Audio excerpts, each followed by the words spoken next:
എല്ലാവർക്കും നമസ്കാരം. ഇന്ന് ഞാൻ സംസാരിക്കുവാനായിട്ട് പോകുന്ന വിഷയം നമ്മളുടെയൊക്കെ ജീവിതത്തിൽ നമ്മൾ തിരിച്ചറിയേണ്ട ഒരു കാര്യമുണ്ട്. കാരണം ദൈവം ഒരു മനുഷ്യനെ വിളിച്ച് വേർതിരിച്ചിട്ടുണ്ട് എങ്കിൽ, അല്ലെങ്കിൽ ദൈവത്തിൻ്റെ മക്കളാക്കിയിട്ട്, അല്ലെങ്കിൽ ദൈവത്തിൻ്റെ അഭിഷിക്തരാക്കിയിട്ട് ദൈവം ഒരു വ്യക്തിയെ വിളിച്ച് വേർതിരിച്ചിട്ടുണ്ട് എങ്കിൽ ആ വ്യക്തിയെ ദൈവം കരുതുന്നത്, ആ വ്യക്തിയെ ദൈവം പ്രൊട്ടക്റ്റ് ചെയ്യുന്നത്, ആ വ്യക്തിക്ക് വേണ്ടി ദൈവം ഇറങ്ങുന്നത്, ആ വ്യക്തിയെ കൊണ്ട് ദൈവം ചെയ്യിപ്പിക്കുന്നത്, ഈ ഒരു വിഷയങ്ങൾ, അതായത് ആ ദൈവത്തിൻ്റെ ആ ഒരു വലിയ കരുതലും പ്രൊട്ടക്ഷനും എല്ലാം എങ്ങനെയാണ് എന്നുള്ളൊരു ഭാഗത്തെക്കുറിച്ചാണ് നമ്മൾ ഇന്ന് സംസാരിക്കുവാനും ചിന്തിക്കുവാനായിട്ട് പോകുന്നത്. അതിനാധാരമായിട്ട് 1 രാജാക്കന്മാരുടെ പുസ്തകം അതിൻ്റെ 17-ാം അധ്യായത്തിനകത്തോട്ട് നമ്മൾക്കൊന്ന് വരാം. First Kings chapter 17. ഓക്കെ, അതിനകത്ത് നമ്മൾക്ക് ആരെയാണ് കാണുവാനായിട്ട് കഴിയുന്നത്? ഏലിയാവ് എന്ന് പറയുന്ന ഒരു മനുഷ്യനെ നമ്മൾക്ക് ഇവിടെ കാണുവാനായിട്ട് കഴിയും, അല്ലേ? ഏലിയാവിനെ കുറിച്ച് എന്താ പറഞ്ഞിരിക്കുന്നത്? തിഷ്ബയിൽ നിന്നുള്ള തിഷ്ബയനായ ഏലിയാവ് എന്നാണ് പറഞ്ഞിരിക്കുന്നത്. എന്ന് വെച്ചാൽ വേറെ വലിയ കൂടുതൽ ഡെക്കറേഷനുകളൊന്നും ആരെക്കുറിച്ച് കൊടുത്തിട്ടില്ല, ഈ ഏലിയാവിനെ കുറിച്ച് കൊടുത്തിട്ടില്ല. എന്ന് വെച്ചാൽ എനിക്ക് തോന്നുന്നു സാധാരണക്കാരനായ ഒരു സാധാരണക്കാരൻ, അല്ലേ? കാരണം ദൈവത്തിൻ്റെ വചനം അത് പറയുന്നുണ്ട്, ഏലിയാവ് നമ്മളെപ്പോലെ സമസ്വഭാവമുള്ള മനുഷ്യനെന്ന് നമ്മൾ പുതിയ നിയമത്തിൽ വായിക്കുന്നുണ്ട്. അപ്പോൾ ഈ ഏലിയാവിനെ കുറിച്ചാണ് അവിടെ പറഞ്ഞിരിക്കുന്നത്. പക്ഷേ ആ ഏലിയാവിലൂടെ ദൈവം ചെയ്ത അത്ഭുതങ്ങളും ആ ഏലിയാവിനെ ദൈവം കരുതിയതും നമ്മളൊന്ന് അറിഞ്ഞിരിക്കേണ്ടത് ആവശ്യമാണ്. കാരണം പലപ്പോഴും നമ്മൾ വായിച്ചു പോയിട്ടുണ്ട്, ഞാനും ഒരുപാട് തവണ ഈ ഭാഗങ്ങൾ വായിച്ചു പോയിട്ടുണ്ട്. എനിക്ക് തോന്നുന്നു ഇതിനു മുൻപേ ഉള്ള വീഡിയോകളിലൊക്കെ ഞാൻ ഏലിയാവിനെ കുറിച്ച് സംസാരിച്ചിട്ടുണ്ട്. പക്ഷേ ഇന്നലെ ദൈവം ഇതിൻ്റെ ഒരു ആഴത്തിലേക്ക് ദൈവം എന്നെ ഒന്ന് ഇറക്കുവാനായിട്ടിടയായി. അപ്പോൾ ഞാൻ വിചാരിച്ചു, എത്ര വണ്ടർഫുള്ളായിട്ടാണ് ദൈവം ഒരു ഭക്തനെ കരുതുന്നത്, അല്ലെങ്കിൽ ദൈവം തിരഞ്ഞെടുത്ത മക്കളെ ദൈവം കരുതുന്നത്, അല്ലെങ്കിൽ ദൈവം നമ്മളെ എങ്ങോട്ടെങ്കിലും അയച്ചിട്ടുണ്ട് എങ്കിൽ അതിൻ്റെ പൂർണ്ണ ഉത്തരവാദിത്വം ഏറ്റെടുക്കുന്ന ഒരു ദൈവത്തിൻ്റെ കരുതലുകൾ എത്രമാത്രം മഹത്തരമാണ് എന്ന് മനസ്സിലാക്കുവാനായിട്ട് കഴിഞ്ഞു. അത് നിങ്ങളോട് കൂടെ ഒന്ന് ഷെയർ ചെയ്യുവാനായിട്ടാണ് ഞാൻ ആഗ്രഹിക്കുന്നത്. ഓക്കെ, അപ്പോൾ ഇവിടെ എന്താണ്? ഇവിടെ ഏലിയാവിനെ കുറിച്ച് അത്ര ഇൻട്രൊഡക്ഷൻ ഉള്ളൂ. അത് കഴിഞ്ഞിട്ട് ഏലിയാവിനോട് പറയുക, നീ എങ്ങോട്ട് ചെല്ലണം? ഈ ആഹാബ് എന്ന് പറയുന്ന മനുഷ്യൻ്റെ അടുത്തോട്ട് ചെല്ലണം. അപ്പോൾ ആഹാബ് ആരാന്ന് നമ്മൾക്കറിയാം, അല്ലേ? ഇസ്രയേലിലെ രാജാവായിരുന്നു. അപ്പോൾ ഈ രാജാവിനെ സംബന്ധിച്ചിടത്തോളം ആ രാജാവിനെ കഴിഞ്ഞും അറിയപ്പെടുന്നത് ആരാണ്? രാജാവിൻ്റെ വൈഫ് ആരാണ്? ഇസബേൽ, അല്ലേ? ജസബേൽ എന്നും പറയും. ഓക്കെ, അപ്പോൾ ആ സ്ത്രീയാണ് അവിടെ ഭരണം നടത്തിക്കൊണ്ടിരിക്കുന്നതും. അവർ ഇസ്രയേൽ ജനത്തിനെ മുഴുവൻ വഴിതെറ്റിച്ചുകൊണ്ടൊക്കെ ഇരിക്കുകയാണ്. പക്ഷേ അവിടെ വഴിതെറ്റിച്ചുകൊണ്ടിരിക്കുമ്പോഴും ദൈവത്തിൻ്റെ കുറച്ച് ആൾക്കാരെ നമ്മൾ സേവ് ചെയ്ത് അവിടെ നിർത്തിയിട്ടുണ്ട് എന്ന് പിന്നീട് നമ്മൾക്ക് വായിക്കുമ്പോൾ മനസ്സിലാക്കുവാനായിട്ടും കഴിയും. ഓക്കെ, അപ്പോൾ ഇവിടെ ഇസബേൽ എന്താണ്? വിഗ്രഹങ്ങളെ ആരാധിക്കുവാനും എല്ലാ വിധത്തിലും ആ ഒരു ദൈവത്തിൻ്റെ ഒരു പാറ്റേൺ ഉണ്ടല്ലോ, അത് മുഴുവൻ തെറ്റിച്ച് കളഞ്ഞിട്ട് വ്യാപരിക്കുന്ന ഒരു സ്പിരിറ്റ് ആയിരുന്നു ആര്? ഇസബേൽ എന്ന് പറയുന്നത്. ഓക്കെ, അപ്പോൾ ഇസബേലിനും ആഹാബും, അപ്പോൾ ഈ ആഹാബിനോട് ചെന്നിട്ട് പറയാൻ പറഞ്ഞു. കാരണം ദൈവത്തിനെ സംബന്ധിച്ചിടത്തോളം ഇസബേലല്ല, ദൈവം അവിടെ എന്താ പറയുക, ദൈവം അറിയാതെ അല്ല ആഹാബ് രാജാവായത്. പക്ഷേ ആഹാബിന് തെറ്റുപറ്റിയത് എവിടെയാണ്? ആഹാബ് തെരഞ്ഞെടുത്ത സ്ത്രീയിലാണ് തെറ്റുപറ്റിയത്, അല്ലേ? ഓക്കെ, അപ്പോൾ ദൈവത്തിൻ്റെ ആ ഒരു കൺസെപ്റ്റിൽ അവിടെ രാജാവായിട്ടിരിക്കുന്നത് ആരാണ്? ആഹാബാണ്. ഭരണം ഇസബേലാണ് എങ്കിലും രാജാവായിട്ട് ആരായിരിക്കുന്നത്? ആഹാബായിരിക്കുന്നത്, അല്ലേ? അതുകൊണ്ട് ഏലിയാവിനെ ഇസബേലിൻ്റെ അടുത്തോട്ടല്ല ദൈവം വിട്ടത്. അപ്പോൾ ദൈവം ആരുടെ അടുത്തോട്ടാണ് വിട്ടത്? ആഹാബിൻ്റെ അടുത്തോട്ടാണ് വിട്ടത്. എന്നിട്ട് ആഹാബിൻ്റെ അടുത്ത് ചെന്നിട്ട് എന്താ പറഞ്ഞത്? ഏലിയാവ് പറഞ്ഞു, ഇനി ഞാൻ പറഞ്ഞിട്ടല്ലാതെ ഈ ദേശത്ത് എന്ത് ചെയ്യത്തില്ല? മഞ്ഞും ഉണ്ടാകത്തില്ല, മഴയും ഉണ്ടാകത്തില്ല എന്ന് പറഞ്ഞു. ഓക്കെ, എന്നിട്ട് ഏലിയാവിനോട് ദൈവം എന്താ പറഞ്ഞത്? നീ അവിടെ തന്നെ തുടരാൻ പറഞ്ഞോ? ഇല്ല. കാരണം ആരോടാ പറഞ്ഞിരിക്കുന്നത്? രാജാവിനോടാണ് പറഞ്ഞിരിക്കുന്നത്, അധികാരിയുടെ അടുത്താണ് പറഞ്ഞിരിക്കുന്നത്, അല്ലേ? അധികാരിയെ വെല്ലുവിളിച്ചിരിക്കുക. ഇനി ഞാൻ പറഞ്ഞിട്ടല്ലാതെ, അതുവരെ ആഹാബും ഇസബേലും എന്താ വിചാരിച്ചുകൊണ്ടിരുന്നത്? അവർ പറഞ്ഞിട്ടാണ് അവിടെ കാര്യങ്ങൾ നടക്കുന്നത് എന്നുള്ളൊരു കൺസെപ്റ്റിൽ അവർ നീങ്ങിക്കൊണ്ടിരുന്നത്. പക്ഷേ ഇവിടെ ഏലിയാവ് പറഞ്ഞിരിക്കുകയാണ്, ഞാൻ പറഞ്ഞിട്ടല്ലാതെ മഞ്ഞും മഴയും ഉണ്ടാകത്തില്ല എന്ന് പറഞ്ഞു. എന്നിട്ട് ഏലിയാവിനോട് ദൈവം പറഞ്ഞു, നീ എങ്ങോട്ട് പോയിരിക്കാൻ പറഞ്ഞു? കെരീത് തോട്ടിൻ്റെ അരികത്ത് പോയിരിക്കാൻ പറഞ്ഞു. അപ്പോൾ ഏലിയാവ് അനുസരിച്ചു. കാരണം ഏലിയാവിന് അറിയാം, വിളിച്ച ദൈവം കൊണ്ട് ഏൽപ്പിച്ച് ചെയ്യിപ്പിച്ച ജോലി എന്ന് പറയുന്നത് ചെറിയ ജോലിയല്ല, തല പോകുന്ന കേസാണ് ഏൽപ്പിച്ചിരിക്കുന്നത്. എന്നിട്ട് അവിടെ പോയിട്ട് അത് പറഞ്ഞു. ഏലിയാവ് പറ്റത്തില്ല കർത്താവേ എന്ന് പറഞ്ഞില്ല, അവിടെ പോയിട്ട് പറഞ്ഞിട്ട് പറഞ്ഞു. അപ്പോൾ ആ ഏലിയാവിനെ സംരക്ഷിക്കേണ്ടത് ആരാ? ദൈവമാണല്ലേ? ദൈവം പറഞ്ഞിട്ടാണ് പോയി പറഞ്ഞത്. എന്നിട്ട് ഏലിയാവിനോട് എന്തു പറഞ്ഞു? നീ പോയിട്ട് ഒളിവിൽ പാർത്തോളം പറഞ്ഞു. എവിടെയാണ് ഒളിവിൽ പോയി പാർക്കാൻ പറഞ്ഞു? കെരീത് തോട്ടിൻ്റെ അരികിൽ പോയിട്ടിരിക്കാൻ പറഞ്ഞു. എന്നിട്ട് ഏലിയാവിനോട് പറഞ്ഞു, നീ അവിടെ ഇരുന്നോ, എന്നിട്ട് എന്തെങ്കിലും ചെയ്യാനല്ല പറഞ്ഞത്. ഏലിയാവിന് കഴിക്കുവാനുള്ള ഭക്ഷണം, കുടിക്കുവാനുള്ള വെള്ളം, അതെല്ലാം എന്ന് വെച്ചാൽ അവന് വേണ്ടുന്ന സകലതും, ആ ഒരു മനുഷ്യന് ജീവിക്കുവാൻ ആവശ്യമായ സകലതും നിനക്കവിടെ ഞാൻ ഒരുക്കി തരും. അതാ ദൈവം ആരോട് പറഞ്ഞത്? ഏലിയാവിനോട് പറഞ്ഞത്. എന്നിട്ട് ഏലിയാവിനോട് പറഞ്ഞു, ഞാൻ ആരോട് കൽപ്പിച്ചിട്ടുണ്ട്? കാക്കയോട് കൽപ്പിച്ചിട്ടുണ്ട്. കാക്കയോട് നിനക്കുള്ള ഭക്ഷണവും കൊണ്ടത്തരാൻ ഞാൻ കൽപ്പിച്ചിട്ടുണ്ട്. ഇറച്ചിയും അപ്പവും കൊണ്ടത്തരും, രാവിലെയും വൈകുന്നേരവും നിനക്ക് കൊണ്ടത്തരും. എന്നിട്ട് നീ എന്ത് ചെയ്യണം? ആ കെരീത് തോട്ടിലെ വെള്ളം കുടിച്ചോണമെന്ന് പറഞ്ഞു.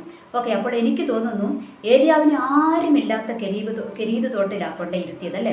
ആ തോട്ടിൻ്റെ അരികത്ത് കൊണ്ടിരുന്നപ്പോൾ എനിക്ക് തോന്നുന്നു നല്ല തെളിനീര് വെള്ളം അവിടുന്ന് വരുന്നത്. കാരണം അവിടെ മനുഷ്യരൊന്നുമില്ല. മനുഷ്യരുണ്ടെങ്കിൽ എപ്പോഴും ഏലിയാവിനെ എന്ത് ചെയ്തേനെ?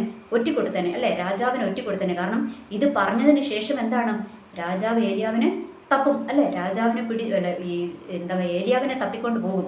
അവനെ ചിലപ്പോൾ തടങ്കലിൽ പാർപ്പിക്കും. പക്ഷേ ദൈവം വിട്ടുകൊടുത്തില്ല, ദൈവം അവിടെ ഇരിക്കാൻ പറഞ്ഞു. അപ്പോൾ എനിക്ക് തോന്നുന്നു അവിടെ മനുഷ്യന്മാരൊന്നും ഇല്ലാത്ത സ്ഥലത്താണ് കൊണ്ടുവന്ന് ഇരുത്തിയേക്കുന്നത്. അതുകൊണ്ട് നല്ല വെള്ളമാണ്. കാരണം ദൈവം ഒരുക്കുന്നത് എപ്പോഴും ശ്രേഷ്ഠമേ ഒരുക്കത്തുള്ളൂ. ദൈവത്തിൻ്റെ അഭിഷിക്തനെ ഒരു പണി ഏൽപ്പിച്ചിട്ട് വിട്ടിട്ട് ചെളിവെള്ളം കൊടുക്കുമോ? കൊടുക്കത്തില്ല. അഴുക്ക് വെള്ളം കൊടുക്കുമോ? കൊടുക്കത്തില്ല. അവിടെ എന്താ കൊടുത്തിരിക്കുന്നത്? നല്ല തെളിനീര് വെള്ളം തന്നെയാണ് കൊടുത്തിരിക്കുന്നത്. അതാ ഞാൻ വിശ്വസിക്കുന്നത്. ഓക്കെ, എനിക്കതാ മനസ്സിലായത്. നല്ല വെള്ളം കൊടുത്തു. ഇനി കാക്ക എപ്പോഴാണ്? കാക്ക ഇറച്ചിയും അപ്പവും കൊണ്ട കൊടുക്കും അല്ലേ, രാവിലെയും വൈകിട്ടും കൊണ്ട കൊടുക്കുമെന്നാണ് പറഞ്ഞത്. എന്ന് വെച്ചാൽ കാക്ക 2 നേരം പോയിട്ട് വരും എന്നല്ല പറഞ്ഞത്. എന്ന് വെച്ചാൽ രാവിലെയും വൈകുന്നേരം 2 നേരം വരും. പക്ഷേ ഇറച്ചി കൊണ്ടുവരാൻ 1 പ്രാവശ്യവും അപ്പം കൊണ്ടുവരാൻ 1 പ്രാവശ്യവും വരുമെന്നല്ല പറഞ്ഞത്. കാക്ക ഒരൊറ്റ വരവിൽ തന്നെ എന്ത് കൊണ്ടുവരും? അപ്പവും കൊണ്ടുവരും, ഇറച്ചിയും കൊണ്ടുവരും. അപ്പോൾ ഇത് ഞാൻ വേറൊരു ദേവദാസനിൽ നിന്ന് ഇതിൻ്റെ ഒരു എക്സ്പ്ലനേഷൻ കിട്ടും. അപ്പം അദ്ദേഹം വേറൊരു രീതിയിലാണ് പറഞ്ഞത്. അപ്പോൾ അദ്ദേഹം പറഞ്ഞത്, ഞാൻ എൻ്റെ ഒരു വീഡിയോയിലും കൂടി പറഞ്ഞിട്ടുണ്ടായിരുന്നു തോന്നുന്നു അദ്ദേഹത്തിൻ്റെ ഒരു സ്റ്റേറ്റ്മെൻറ്റ്. അപ്പോൾ അദ്ദേഹം പറഞ്ഞു കാക്കയുടെ വായിൽ ഇച്ചിരിയേ കൊള്ളത്തുള്ളൂ, അതുകൊണ്ട് ഏലിയാവ് അവിടെ അരവയറായിരിക്കും എന്നുള്ളൊരു കൺസെപ്റ്റ് അദ്ദേഹം വെച്ചു. പക്ഷേ ഞാനത് അങ്ങനെ കേട്ടപ്പോൾ എനിക്കും തോന്നിയാൽ ശരിയായിരിക്കുമെന്ന് തോന്നി. പക്ഷേ ഇന്നലെ ഞാൻ ഈ വചനം എടുത്ത് ഇങ്ങനെ ദൈവം എന്നോട് സംസാരിച്ചപ്പോൾ ഞാൻ അതിൻ്റെ ആഴത്തിലോട്ട് ദൈവം ഇറക്കിയപ്പോൾ എനിക്ക് മനസ്സിലായി, ഈ കാക്ക എന്ന് പറയുന്ന ജീവി ഒരിക്കലും എന്താണ്, ഈ അപ്പവും ഇറച്ചിയോ ഒന്നും കിട്ടിയാൽ മറ്റുള്ളവർക്ക് കൊണ്ട് കൊടുക്കുന്ന ടീമൊന്നുമല്ല. അപ്പോൾ ഇത് ആരാണ്? ഇത് സാധാരണ ഇതിലെ കൂടി ചെളിയും കുത്തി നടക്കുന്ന കാക്കയല്ല. ഈ കാക്ക ഏതാണ്?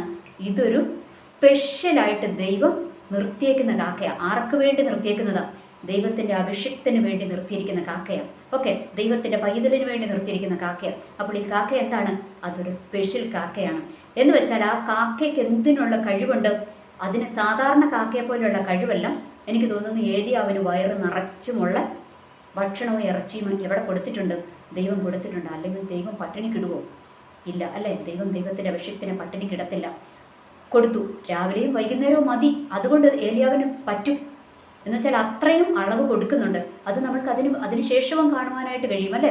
എവിടെയാണ്? ചൂരച്ചെടിയുടെ ചുവട്ടിൽ കിടന്ന ഏലിയാവിന് സ്വർഗത്തിലെ അടയും അല്ലേ വെള്ളവും കൊണ്ട് കൊടുത്തു. അന്നേരം എന്താണ്? അതുകൊണ്ട് 40 ദിവസം ഏലിയാവ് സഞ്ചരിച്ചു. അപ്പോൾ 40 ദിവസം സഞ്ചരിക്കേണ്ട സ്പെഷ്യൽ അടയാണ് അവിടെ കൊടുത്തത് എന്ന് പറയുന്നത് പോലെ ഇവിടെ കാക്കയിലൂടെ ദൈവം എന്താണ്? സ്പെഷ്യലായിട്ടുള്ള അപ്പവും ഇറച്ചിയും തന്നെയാണ് കൊടുത്തത്. ഓക്കെ, അപ്പോൾ ദൈവം അവിടെ ആരെ കരുതി? ഏലിയാവിനെ കരുതി. എന്നിട്ട് എന്താണ്? മഴയും മഞ്ഞും ഉണ്ടാകത്തില്ലെന്ന് പറഞ്ഞിട്ടാണ് പോകുന്നത്. അതിവിടെയും ഉണ്ട്, ഇവിടെയും ഇല്ല. അപ്പോൾ ഇവിടെ തോട്ടിൽ എന്ത് ചെയ്തു? വെള്ളം പറ്റി കഴിഞ്ഞപ്പം ഏലിയാവിനെ ദൈവം മറന്നില്ലല്ലേ. ഏലിയാവിനോട് പറഞ്ഞു, നീ എങ്ങോട്ട് പോകണം? സാരാഫാത്ത് എന്ന് പറയുന്ന അവിടെ ഞാനൊരു വിധവയെ ഒരുക്കിയിട്ടുണ്ട്, ആ വിധവയുടെ അടുത്ത് പോയി താമസിച്ചോളാൻ പറഞ്ഞു. എന്നിട്ട് ഏലിയാവ് എങ്ങോട്ട് പോവുക? സാരാഫാത്തിലേക്ക്, വിധവയുടെ അടുത്തോട്ട് പോവുക. അവിടെ ഏലിയാവിനെ അയക്കുമ്പോൾ നമ്മൾക്കറിയാം ഏലിയാവ് ദൈവത്തിൻ്റെ അഭിഷിക്തനാണ്, ദൈവത്തിൻ്റെ ശുശ്രൂഷ ചെയ്യുന്നവനല്ലേ. അപ്പോൾ ഏലിയാവിലൂടെ ദൈവം അവിടെ എന്താ ചെയ്യാൻ പോകുന്നത്? വെറും ഭക്ഷണം മാത്രമാണ് അവിടെ ഒരുക്കിയത് അല്ല അല്ലേ. എന്താണെന്ന് നമ്മൾക്ക് കാണാം. അവിടെ എന്താണ്? ഏലിയാവ് അവിടെ വിധവയുടെ അടുത്ത് പോകുക. അപ്പോൾ കണ്ടു, ദൈവം പറഞ്ഞു കൊടുത്തു, സാരാഫാത്തിൽ ഒരു വിധവയെ കാണും, അപ്പോൾ ആ വിധവയുടെ കൂട്ടത്തിൽ അവിടെ താമസിച്ചോളാൻ പറഞ്ഞു, നിനക്ക് വേണ്ടുന്നതൊക്കെ അവിടെ ഒരുക്കിയിട്ടുണ്ടെന്ന് പറഞ്ഞു. എന്നിട്ട് എന്താണ്? ഏലിയാവ് ആ വിധവേനെ കണ്ടപ്പോൾ വിധവ അവിടെ വിറക്കുക. അവളോട് പറഞ്ഞു, എനിക്കൊരല്പം വെള്ളം കൊണ്ടുവരാൻ പറഞ്ഞു. എന്നിട്ട് ഇവൾ വെള്ളം എടുക്കാൻ പോയപ്പോൾ ഇവളോട് എന്താ പറഞ്ഞേ?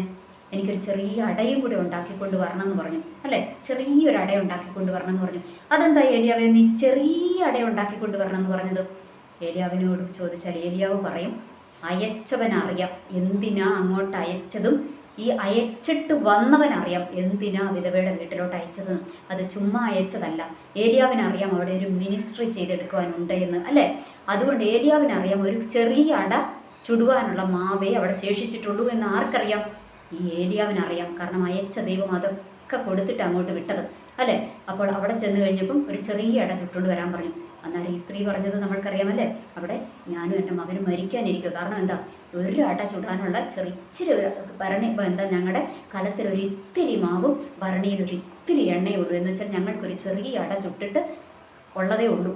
അത് കഴിഞ്ഞിട്ട് ഞങ്ങൾ മരിക്കാനിരിക്കും എന്ന് വെച്ചാൽ പിന്നെ ഭക്ഷണമില്ല, അതുകൊണ്ട് ഞങ്ങൾ എന്ത് ചെയ്യും, മരിച്ചു പോകും എന്നായിരിക്കാം അവൾ ഉദ്ദേശിച്ചത്. ഓക്കെ, എന്തായാലും ഞങ്ങൾ മരിക്കാനിരിക്കുക എന്ന് പറഞ്ഞു. അപ്പോൾ ഏലിയാവ് പറഞ്ഞു, എന്താ പറഞ്ഞ്, നീ ആദ്യം പോയിട്ട് എനിക്കൊരു അട ചുട്ടുകൊണ്ട് പോവാ, കാരണം ഇത് തീരുന്നിടം വരെ, അതായത് ഈ ക്ഷാമം തീരുന്നിടം വരെ എന്തുണ്ടാകത്തില്ല, നിന്റെ കലത്തിലെ മാവ് കുറഞ്ഞും പോകത്തില്ല, ഭരണിയിലെ എണ്ണ തീർന്നും പോകത്തില്ല എന്ന് പറഞ്ഞു. അപ്പോൾ ഇവൾ എന്ത് ചെയ്തു, അവളത് വിശ്വസിച്ചു അല്ലേ. വിശ്വസിച്ചിട്ട് അവൾ എന്താ ചെയ്തേ, പോയി വെള്ളവും എടുത്തുകൊണ്ട് വന്നു, അടയും ചുട്ടു കൊടുത്തു. വന്നിട്ട് ഏലിയാവ് അവിടെ അവളോട് കൂടെ പാർത്തു അല്ലേ, ആ ഭവനത്തിൽ പാർത്തു. വന്നിട്ട് ഭവനത്തിൽ വേറെയും ആൾക്കാരുണ്ട്, മകനുണ്ട്. ഭവനത്തിലെല്ലാവരും അഹോവൃത്തി കഴിച്ചു എന്ന് അവിടെ പറഞ്ഞിരിക്കുന്നത്. അപ്പോൾ അവിടെ ഉള്ളവരൊക്കെ അഹോവൃത്തി കഴിച്ചു. അവളുടെ എന്ത് തീർന്നില്ല, ഭരണിയിലെ മാവും തീർന്നില്ല, ഭരണിയിലെ എണ്ണയും തീർന്നില്ല, കലത്തിലെ മാവും തീർന്നു പോകാതെ ദൈവം അവിടെ സംരക്ഷിച്ചു. അപ്പോൾ ഇതിൻ്റെ ഒന്നാമത്തെ ഏരിയ അവിടെ ചെയ്ത മിനിസ്ട്രി എന്താ, ആ വിധവയുടെ ജീവിതത്തിലെ ക്ഷാമത്തെ അവിടെ ആര് പരിഹരിച്ചു കൊടുത്തു, ദൈവത്തിൻ്റെ അഭിഷേകത്തിലൂടെ പരിഹരിച്ചു കൊടുത്തു. അപ്പോൾ ഓർക്കണമേ, ഈ ഏലിയാവിനെ ദൈവം ചുമ്മാ അയച്ചതാണ് അങ്ങോട്ട്. കെരീത് തോട്ടൻ്റെ അവിടെ ഇരുത്തി ചിലപ്പോൾ അവിടെ ദൈവം കുറേ ട്രെയിനിങ്ങുകളിലൊക്കെ കൊടുത്തിട്ടുണ്ടാകും, നമ്മൾക്ക് അറിഞ്ഞുകൂടാ അവിടെ എന്തായിരുന്നു പിന്നത്തെ പരിപാടി എന്ന് അറിഞ്ഞുകൂടാ. നമ്മളുടെ മുൻപിൽ എന്താണ്, ഏലിയാവിന് അവിടെ ഭക്ഷണം കൊടുക്കുകയും വെള്ളം, അതാ നമ്മൾ മുൻപോട്ട് കണ്ടത്. പക്ഷെ ദൈവം അവിടെ ഏലിയാവിനെ ട്രെയിൻ ചെയ്തു എന്ന് തന്നെ പറയേണ്ടി വരും. കാരണം അഭിഷിക്തന, ദൈവത്തിൻ്റെ പൈതല അവിടെ ചുമ്മാ ഇരിക്കത്തില്ല, അവൻ അവിടെ ഇരുന്ന് പ്രാർത്ഥിച്ചിട്ടുണ്ടാകും അല്ലേ. അവൻ ആ കെരീത് തോട്ടിൻ്റെ അവിടെ ഇരുന്ന് ദൈവത്തിൻ്റെ തിരുസന്നിധിയിൽ തപസ് അനുഷ്ഠിച്ചിട്ടുണ്ടാകും, അവിടെ പ്രാർത്ഥിച്ചിട്ടുണ്ടാകും. അപ്പോൾ അവിടെ ദൈവം വേണ്ടുന്ന സകലതും അവന് ആത്മീയമായ അനുഗ്രഹങ്ങൾ മുഴുവൻ അവിടെ പകർന്നു കൊടുത്തിട്ടുണ്ട്. അതുകൊണ്ടാണ് ഇവൻ ഇവിടെ വന്ന് വിധവയോട് പറഞ്ഞത് എന്ത്, ചെറിയ അട ചുട്ടുകൊണ്ട് വരാൻ പറഞ്ഞത്. കാരണം ഏലിയാവിന് അറിയാം ആ കാലത്തിൽ എത്രയേ ഉള്ളൂ, ഇച്ചിരി മാവേ ഉള്ളൂ എന്ന് ഏലിയാവിന് അറിയാമായിരുന്നു. കാരണം ദൈവത്തിൻ്റെ സന്നിധിയിൽ ഇരുന്നിട്ടാണ് എഴുന്നേറ്റ് വന്നത് ഇങ്ങോട്ട്. ഓക്കെ, അപ്പോൾ അറിയാം ഇവിടെ എന്താ സംഭവിച്ചത്, ആ വിധവയുടെ വീട്ടിലെ ക്ഷാമം പരിഹരിക്കുവാനായിട്ട് ദൈവത്തിൻ്റെ അഭിഷിക്തനെ അങ്ങോട്ട് അയച്ചു. അപ്പോൾ വിധവയുടെ വീടല്ലാതെ വേറെ വീടുകളും ഉണ്ടായിരുന്നു, ദൈവം അയച്ചില്ല അങ്ങോട്ട്. എങ്ങോട്ട് അയച്ചത്, കാരണം ദൈവം ഇവിടെയാണ് മിനിസ്ട്രി വെച്ചിരിക്കുന്നത്, അതുകൊണ്ട് അങ്ങോട്ട് അയച്ചു. ആ ഒരു മിനിസ്ട്രി അവിടെ ഏലിയാവ് എന്ത് ചെയ്തെടുത്തു. ഇനി അവിടെ കൊണ്ട് തീർന്നില്ല. രണ്ടാമത്തത് എന്തായിരുന്നു, അവിടെ ആ വിധവയുടെ മകൻ മരിച്ചുപോയി അല്ലേ. മരിച്ചുപോയപ്പോൾ ഈ സ്ത്രീ ചെന്നിട്ട് പറയാം, നീ എൻ്റെ പാവമൊക്കെ ഓർമ്മിപ്പിച്ച് എൻ്റെ മകനെ കൊല്ലാനാണ് ഇങ്ങോട്ട് വന്നതെന്ന്. അപ്പോൾ ഒന്ന് ഓർത്ത് നോക്കിക്കേ, അവൾ എന്താ പറഞ്ഞേ, എൻ്റെ പാവമൊക്കെ എന്നെ ഓർമ്മിപ്പിച്ചു. അപ്പോൾ ഏലിയാവിന് ആ വീട്ടിൽ എന്തായിരുന്നു ജോലി, ഏലിയാവ് അവിടെ സുവിശേഷ പ്രഘോഷണം നടത്തി. അല്ലെങ്കിൽ ഇവൾക്ക് എങ്ങനെയാണ് ഇവളുടെ പാപത്തെക്കുറിച്ച് ഇവൾക്ക് ബോധം വന്നത്? നമ്മൾ പുതിയ നിയമത്തിൽ കാണുന്നുണ്ടല്ലേ, പരിശുദ്ധാത്മാവ് നിങ്ങളുടെ മേൽ വന്നു കഴിയുമ്പോൾ നിങ്ങൾക്ക് സത്യത്തെക്കുറിച്ചും നീതിയെക്കുറിച്ചും ന്യായവിധിയെക്കുറിച്ചൊക്കെ ബോധ്യം വരുത്തുന്ന പരിശുദ്ധാത്മാവ് നിങ്ങളുടെ മേൽ വന്നു കഴിയുമ്പോൾ, ഇവിടെ പരിശുദ്ധാത്മാവുള്ള അഭിഷിക്തൻ പഴയ നിയമത്തിലാണ് വന്നു പോയി. ഏലിയാവിലെ പരിശുദ്ധാത്മാവുള്ള സ്ത്രീക്ക് പരിശുദ്ധാത്മാവിനെ കിട്ടിയിട്ടില്ല. പക്ഷേ ഏലിയാവിലൂടെ വ്യാപരിച്ച പരിശുദ്ധാത്മാവിൻ്റെ അഭിഷേകം ഇവളിൽ എന്ത് കൊടുത്തിരുന്നു, മാനസാന്തരം കൊടുത്തിരുന്നു. അതുകൊണ്ടാണ് ഇവൾ പറഞ്ഞത്, എൻ്റെ പാപമൊക്കെ എന്നെ ഓർമ്മിപ്പിച്ച് എന്നെ കൊല്ലാൻ, എൻ്റെ മകൻ്റെ ജീവൻ എടുക്കുവാനാണോ വന്നതെന്ന് ചോദിച്ചത്. അപ്പോൾ ഏലിയാവ് അവിടെ എന്താ ചെയ്തത്, മിനിസ്ട്രി ചെയ്തു ആ കുടുംബത്തിൽ അല്ലേ. എന്നിട്ട് ആ മകനെ, അപ്പോൾ ഏലിയാവ് എന്താ ചെയ്തത്, ദൈവത്തോട് പറഞ്ഞു അല്ലേ, അവനെ എടുത്തോണ്ട് ആ സ്ത്രീയുടെ മടിയിൽ നിന്ന് എടുത്തുകൊണ്ട് മാളിക മുറിയിലേക്ക് ചെന്നു. എന്നിട്ട് അവിടെ കിടന്നിട്ട് എന്നുവെച്ചാൽ ഏലിയാവിന് വേണ്ടി കൊടുത്ത മുറിയിലോട്ട് ചെന്നു. അവിടെ ചെന്നിട്ട് ഏലിയാവ് ദൈവത്തോട് പ്രാർത്ഥിച്ച്, കർത്താവേ, എന്നെ ഇങ്ങോട്ട് അയച്ചത് ഈ മകൻ്റെ ജീവൻ എടുക്കാൻ, ഞാൻ ഇവിടെ വന്ന് പാർത്തിട്ട് ഈ മകൻ്റെ ജീവൻ നഷ്ടമാകുവാണോ എന്ന് ചോദിച്ചു. എന്ന് വെച്ചാൽ ഞാനിവിടെ പാർത്തിട്ട് എന്ന് വെച്ചാൽ അതിൻ്റെ അർത്ഥം എന്താണ്, ദൈവമേ, അങ്ങയുടെ അഭിഷിക്തനായ ഞാൻ ദൈവം അയച്ചിട്ട് ഇവിടെ വന്നത് ഇവർക്ക് അനർത്ഥം വരുത്തുവാനല്ലല്ലോ, എന്നിൽ ദൈവത്തിൻ്റെ ഒരു അഭിഷേകമില്ലേ, അതുകൊണ്ട് എന്താണ്, ആ കുഞ്ഞ് മരിക്കാനല്ലല്ലോ ദൈവത്തോട് അല്ലേ ഏലിയാവ് പറയുക. അപ്പോൾ എന്താണ്, ഏലിയാവ് ആ കുഞ്ഞിന് ജീവൻ പകർന്നു കൊടുക്കുവാനായിട്ട് ഇടയായി. എന്ന് വെച്ചാൽ യേശുവിൻ്റെ കർത്താവിൻ്റെ ആ ഒരു അഭിഷേകം ആ കുഞ്ഞിൻ്റെ മേലിലേക്കും പകർന്ന് അതിനവിടെ ജീവൻ കൊടുക്കുവാനായിട്ടിടയായി. അപ്പോൾ അവിടെ ഏലിയാവ് ആ വിധവയുടെ ഭവനത്തിൽ 2 മിനിസ്ട്രി ചെയ്തു. ഒന്നെന്തായിരുന്നു, അവളുടെ ക്ഷാമം തീർക്കുന്ന മിനിസ്ട്രി. രണ്ടെന്തായിരുന്നു, ആ ഒരു മരണത്തിൻ്റെ കെട്ടിനെ തകർത്ത് കളഞ്ഞ മിനിസ്ട്രി. ഈ 2 ശുശ്രൂഷ ഏലിയാവ് അവിടെ ചെയ്തെടുത്തു. ഓർക്കണമേ, ഏലിയാവിനെ എങ്ങോട്ട് വിട്ടതാ ദൈവം, കെരീത് തോട്ടിൽ പോയി ആഹാബിനെ പേടിച്ച് ഒളിച്ചിരിക്കാൻ വിട്ടത്. എന്ന് വെച്ചാൽ ഒളിവിൽ പാർപ്പിക്കുമായിരുന്നു ഈ ഏലിയാവിനെ. പക്ഷേ അവിടെ കൊണ്ട് തീർന്നോ, ഇല്ല. ആ ഒളിവിൽ പാർപ്പിച്ചിരുന്നിടത്തുനിന്ന് എന്ത് വെളിപ്പെട്ടു, അവിടെ ശുശ്രൂഷ അവിടെ വെളിപ്പെട്ടു അല്ലേ. ദൈവം ഏലിയാവിനെയും കൊണ്ട് ശുശ്രൂഷ ചെയ്യിപ്പിച്ചു. എന്ന് വെച്ചാൽ ആഹാബും ഇസബേലും വിചാരിച്ചു അവൻ എവിടെയെങ്കിലും പോയി പാത്തിരിക്കുക എന്ന് വിചാരിച്ചു. പക്ഷേ അവൻ പാത്തിരിക്കുമായിരുന്നില്ല. അവൻ എന്താ ചെയ്തത്, അവനെ ദൈവം സംരക്ഷിച്ചു, ദൈവത്തിൻ്റെ പാദപീഠത്തിൽ ഇരുത്തി. അവസാനം ദൈവത്തിൻ്റെ ശുശ്രൂഷ, ചെറിയ ശുശ്രൂഷയാണോ ചെയ്തത്, അല്ല, അല്ലേ? അവിടെ എന്താണ്, ഒരു കുടുംബത്തിൻ്റെ ക്ഷാമം മാറ്റിക്കുന്ന മിനിസ്ട്രി അവിടെ ചെയ്തു. രണ്ടാമത് എന്താണ്, ഒരു വലിയ മരണത്തിൻ്റെ ശക്തിയെ തകർത്ത് അവിടെ ജീവൻ പകർന്നു കൊടുക്കുന്ന ശുശ്രൂഷ. വലിയ 2 മിനിസ്ട്രി ഏലിയാവ് ആ വിധവയുടെ വീട്ടിൽ ചെയ്തു, അല്ലേ? അത് ചെയ്ത് കഴിഞ്ഞിട്ടാണ് ദൈവം ആരോട് പറയുന്നത്? ഏലിയാവിനോട് പറയുന്നത്, നീ എന്ത് ചെയ്യണം? നിന്നെ തന്നെ ആഹാബിന് കാണിച്ചു കൊടുക്കാൻ പറഞ്ഞിട്ട്. പിന്നെ നമ്മൾക്കറിയാം, അല്ലേ, കർമ്മേലിൻ്റെ അവിടെ എന്താണ്, തീ ഇറക്കിയതും മഴ പെയ്യിച്ചതും ഒക്കെ നമ്മൾക്കറിയാം. ഞാൻ അതിലോട്ട് കിടക്കുന്നില്ല. എൻ്റെ ദൂതെന്ന് പറയുന്നത്, ദൈവം എന്നോട് സംസാരിച്ച ദൂതെന്ന് പറയുന്നത് ഇതാണ്. ഓർക്കുക, നമ്മൾ ഏത് സിറ്റുവേഷനുകളിലൂടെ കടന്നു പോയാലും ദൈവം നമ്മളെ ഒരു സ്ഥലത്താക്കിയിട്ടുണ്ടെങ്കിൽ, അല്ലെങ്കിൽ ദൈവം നമ്മളോട് ഒരു സ്ഥലത്ത് പോകാൻ പറഞ്ഞിട്ടുണ്ടെങ്കിൽ, അവിടെ നമ്മൾക്ക് പ്രതികൂലങ്ങളോ പ്രതിസന്ധികളോ എന്ത് വിഷയവും വരട്ടെ, എനിക്ക് തോന്നുന്നു ആ ഇസ്രായേൽ ദേശത്തെ നമ്മുടെ ഏലിയാവിനെ പാർപ്പിക്കാൻ പറ്റിയ ആരും ഉണ്ടായിരുന്നില്ല. അതുകൊണ്ടാണ് ദൈവം എങ്ങോട്ട് വിട്ടത്? അവനെ കെരീത് അടുത്തോട്ട് വിട്ടത്, അല്ലേ? കെരീത് തോട്ടിൻ്റെ അരികത്തോട്ട് വിട്ടത്. ഓർക്കുക, ദൈവം വിളിച്ച് വേർതിരിച്ച ഒരു വ്യക്തിയെ, ഒരു മനുഷ്യനെ ദൈവം കരുതുമെന്നുള്ളതിൻ്റെ ഉദാഹരണമാണ് നമ്മളിവിടെ കാണുന്നത്. അപ്പോൾ നമ്മളുടെ ജീവിതത്തിൽ നമ്മൾ പലപ്പോഴും ദൈവത്തോട് ചോദിക്കുമല്ലേ, ജീവിതത്തിൽ കർത്താവെ, ഞാൻ അങ്ങേ ആരാധിച്ചിട്ട്, ഞാൻ അങ്ങയോട് പ്രാർത്ഥിച്ചിട്ട്, ഞാൻ ഇത്രയും ഉപവസിച്ചിട്ട്, അങ്ങ് പറഞ്ഞ സ്ഥലത്തോട്ട് ഞാൻ പോയിട്ട്, ഇതൊക്കെയാണോ ദൈവമേ എനിക്ക് വരുന്നത്? അല്ലേ? പ്രതിസന്ധികൾ വരും. കാരണം ദൈവം ഒരു വ്യക്തിയോ എന്തെങ്കിലും ഒരു സ്ഥലത്തോട്ട് അയച്ചിട്ടുണ്ട് എങ്കിൽ അവിടെ നമ്മൾക്ക് കാത്തിരിക്കുന്നത് എന്താ? വലിയ പ്രതിസന്ധികൾ വരും. കാരണം അവിടെയുള്ള സകലതും നമ്മൾക്കെതിരായിട്ട് എഴുന്നേൽക്കും. അപ്പോൾ എഴുന്നേറ്റ് കഴിയുമ്പോൾ ദൈവം അവിടെ കൈവിടത്തില്ല. ദൈവം എന്താ ചെയ്തിരിക്കുന്നത്? ഒളിപ്പിച്ചു പാർപ്പിച്ചു എന്ന് വെച്ചാൽ ദൈവം ചിലതൊക്കെ പറയിപ്പിച്ചു. ഏലിയാവിനെ കൊണ്ടല്ലേ, മുഖത്ത് നോക്കി അധികാരിയോട് പറയിപ്പിച്ചു. ഇനി ഞാൻ പറഞ്ഞിട്ടല്ലാതെ ഇവിടെ എന്ത് ചെയ്യത്തില്ല, മഴയും മഞ്ഞും ഉണ്ടാകത്തില്ല. അത് എന്തിനാണെന്നറിയാം? നീയും നിന്റെ കെട്ടിയോടും കൂടെ ഈ രാജ്യത്ത് ചെയ്തുകൊണ്ടിരിക്കുന്ന വലിയ മഹാവിപത്തുണ്ടല്ലോ, എൻ്റെ ജനത്തെ നോക്കാൻ ഏൽപ്പിച്ച നീയും നിന്റെ കെട്ടിയോടും കൂടി ഇവിടെ എന്ത് ചെയ്തുകൊണ്ടിരിക്കുക? ജനത്തെ വിഗ്രഹാരാധനയിലോട്ട് തള്ളിക്കൊടുത്തുകൊണ്ടിരിക്കുകയാണ്. അപ്പോൾ അതുകൊണ്ട് തള്ളി വിട്ടിരിക്കുകയാണ്. അതുകൊണ്ട് തള്ളിക്കൊടുത്തു എന്നുള്ള വാക്ക് ക്ഷമിക്കണം, ഞാൻ തള്ളി വിട്ടു എന്നുള്ളത് പറയാൻ വന്നതാണ്. ഓക്കെ, അപ്പോൾ എൻ്റെ ജനത്തെ അങ്ങനെ തള്ളിവിട്ടു, വിഗ്രഹാരാധനയിലേക്ക് തള്ളിവിട്ടു. ഇതൊക്കെ ഏലിയാവ് അവിടെ പറഞ്ഞിട്ടുണ്ടാകണം, അല്ലേ? ഏലിയാവ് ആഹാബിനോട് പറഞ്ഞിട്ടുണ്ടാകണം. എന്നിട്ടായിരിക്കണം ഏലിയാവ് പറഞ്ഞത്. എന്ത് പറഞ്ഞത്? ഞാൻ പറഞ്ഞിട്ടല്ലാതെ മഞ്ഞും മഴയും ഉണ്ടാകത്തില്ല എന്ന് പറഞ്ഞു. പക്ഷേ അവിടെ ദൈവം മിനിസ്ട്രി ഏൽപ്പിച്ചിട്ട് ബാക്കി ദൈവം കയ്യും കെട്ടിയിരുന്നോ? ഇല്ല. അവിടെ പ്രതിസന്ധി വന്നപ്പോൾ ആ പ്രതിസന്ധിക്കകത്ത് നിന്ന് ദൈവം എന്ത് ചെയ്തിരിക്കുക? ഏലിയാവിനെ പ്രൊട്ടക്റ്റ് ചെയ്തു, അല്ലേ? കെരീത് തോട്ടിൽ ചെന്ന് പ്രൊട്ടക്റ്റ് ചെയ്തു. അവിടെ പ്രൊട്ടക്റ്റ് ചെയ്തപ്പോൾ അവിടെ ഇരുത്തുമല്ല ചെയ്തത്, ദൈവത്തിൻ്റെ സന്നിധിയിൽ അവനെ ഇരുത്തി. അത്രയും നേരം, രാവിലെയും വൈകുന്നേരവും കാക്ക വരത്തുള്ളൂ, വേറെ ഒരു ശല്യങ്ങളും അവിടെ ഇല്ല. അവിടെ ദൈവവും ദൈവത്തിൻ്റെ അഭിഷിക്തനുമായിട്ടുള്ള കോൺവെർസേഷൻ അവിടെ നടന്നുകൊണ്ടിരിക്കുകയായിരുന്നു. അല്ലെങ്കിൽ ആ ഒരു അഭിഷേകത്തിൻ്റെ ശക്തി അവനവിടെ പ്രാപിച്ചുകൊണ്ടിരിക്കുകയായിരുന്നു, അല്ലേ? അത് കഴിഞ്ഞിട്ട് എന്താണ്? അത് കഴിഞ്ഞപ്പോൾ വലിയൊരു മിനിസ്ട്രിയിലേക്ക് ഏലിയാവിനെ അയച്ചു. ഒരു വിധവയായ ഒരു പാവം സ്ത്രീയുടെയും മകൻ്റെയും അവരുടെ ആ ഒരു ക്ഷാമം മാറ്റുവാൻ, അവരെ കാത്തിരിക്കുന്ന ആ ഒരു വലിയ മഹാവിപത്തായ ആ ഒരു മരണം. അതിന് പലരും പലത് പറയും. ആ സ്ത്രീ ഇങ്ങനെ ഞങ്ങൾ മരിക്കാൻ പോവുകയാണെന്ന് പറഞ്ഞതുകൊണ്ടാണ് സംഭവിച്ചതെന്നും. എന്നാൽ ഞാൻ എൻ്റെ ഭാഷയിൽ പറയും, അതുകൊണ്ടല്ല. അവൾ പറഞ്ഞതിൻ്റെ ഉദ്ദേശം ഇത്രയേ ഉണ്ടായിരുന്നുള്ളൂ. എന്താ പറയുക, ഈ ഒരു ചെറിയ അടയെ ഞങ്ങൾക്ക് ഇനി അവശേഷിക്കുന്നുള്ളൂ. അപ്പോൾ അത് കഴിഞ്ഞ് ഞങ്ങൾ പട്ടിണി കിടന്ന് മരിച്ചു പോകും എന്നായിരിക്കും ആ സ്ത്രീ ഉദ്ദേശിച്ചത്. അതെന്തുമാകട്ടെ, അതവിടെ നിൽക്കട്ടെ. പക്ഷേ ആ കുടുംബത്തിൻ്റെ അകത്ത് വ്യാപരിച്ചു നിൽക്കുന്ന ആ ക്ഷാമത്തിൻ്റെ വരുവാൻ പോകുന്ന ആ ഒരു മരണത്തിൻ്റെ ശക്തിയെ തകർക്കുന്ന വലിയൊരു മിനിസ്ട്രി ആര് ചെയ്യിപ്പിച്ചെടുത്തു? ആ ഏലിയാവിലൂടെ ചെയ്യിപ്പിച്ചെടുത്തു. എന്നിട്ട് അതേ ഏലിയാവിനെ എങ്ങോട്ട് ഓടിപ്പോകാൻ പറഞ്ഞ ആ ദേശത്തേക്ക് തന്നെ ദൈവം ഏലിയാവിനെ തിരിച്ചയച്ചു. എന്നിട്ട് അവിടെ അയച്ചിട്ട് എന്താ ചെയ്തത്? ആഹാബിൻ്റെ മുൻപിൽ, അല്ലേ, ആഹാബിനെ പേടിച്ച ദൈവം, ആഹാബിനെ പേടിപ്പിച്ചു എന്ന് വെച്ചാൽ ആഹാബിനെ പേടിച്ചായിരിക്കണം അങ്ങോട്ട് മാറ്റി ഇരുത്തിപ്പിച്ചത്. അവനും അവൻ്റെ വീട്ടുകളും കൂടെ എന്തെങ്കിലുമൊക്കെ പ്ലാൻ ചെയ്യുന്ന ദൈവത്തിന് അറിയാം. ദൈവത്തിനെല്ലാം അറിയുന്ന ദൈവമാണല്ലോ. അതുകൊണ്ടാണ് ദൈവം മാറ്റി പാർപ്പിച്ചത്. എന്നിട്ട് എന്താണ്? അതേ ദേശത്ത് നിർത്തി അഭിഷിക്തനെ, അല്ലേ? അഭിഷിക്തനിലൂടെ വലിയ മിനിസ്ട്രി ആ ദേശത്ത് തന്നെ ദൈവം ചെയ്തെടുത്ത് കഴിഞ്ഞപ്പോൾ നമ്മൾക്കറിയാം, ഇസബേലിൻ്റെ ഭീഷണി വന്നു. ഭീഷണിക്ക് മുൻപിൽ കീഴ്പ്പെട്ട ഏലിയാവ് എങ്ങോട്ട് ഓടിപ്പോയി? ചൂരച്ചെടിയുടെ ചുവട്ടിൽ പോയി. അവിടെയും ദൈവം വിട്ടുകളഞ്ഞില്ലല്ലേ? അവിടെയും നിനക്ക് ഇനിയും ശുശ്രൂഷയുണ്ട് എന്ന് പറഞ്ഞു ഏലിയാവിനെ എഴുന്നേൽപ്പിച്ചു, അല്ലേ? ദൈവം ഉള്ളം കരത്തിൽ കൊണ്ട് നടന്നു. ഓർക്കുക, ഇത് നമ്മളുടെയൊക്കെ ജീവിതത്തിൽ ദൈവം തരുന്ന ഒരു വലിയ ആലോചനയാണ് കേട്ടോ. എന്താണെന്നറിയാവോ? നമ്മളെ ദൈവം എവിടെയെങ്കിലും അയപ്പിച്ചിട്ടുണ്ടെങ്കിൽ, അല്ലെങ്കിൽ ആരോടെങ്കിലും നമ്മൾ എന്തെങ്കിലും ഒന്ന് പറഞ്ഞിട്ടുണ്ടെങ്കിൽ, ദൈവം പറയിപ്പിച്ചിട്ടുണ്ടെങ്കിൽ, എങ്ങോട്ടെങ്കിലും ദൈവം നമ്മളെ അയച്ചിട്ടുണ്ട് എങ്കിൽ അതിൻ്റെ പൂർണ്ണ ഉത്തരവാദിത്വം ആരേറ്റെടുത്തിരിക്കും? ദൈവം ഏറ്റെടുത്തിരിക്കും. ഓർക്കുക, ആ വിധവയുടെ വീട്ടിലെ ക്ഷാമം അറിഞ്ഞും അങ്ങോട്ട് അയച്ച ദൈവം. ഓർക്കുക, ഈ ദൈവം എന്താണ് നമ്മളുടെയും ജീവിതത്തിൽ വരുന്നത്. ഈ ദിവസങ്ങളിൽ നമ്മളൊക്കെ കടന്നു പോകുന്നതാ അല്ലേ? മൊത്തത്തിൽ എടുത്തു നോക്കിയാൽ എല്ലാവരും സാമ്പത്തികമായ ബുദ്ധിമുട്ടുകളിലൂടെയൊക്കെ കടന്നു പോകുന്നതാണ്. അവിടെ എന്താണ് ദൈവത്തിൻ്റെ അഭിഷിക്തനെയും പരിപാലിച്ചും ആ ഒരു കുടുംബത്തെ പരിപാലിക്കുവാനായിട്ട് ഇടയായി അല്ലേ?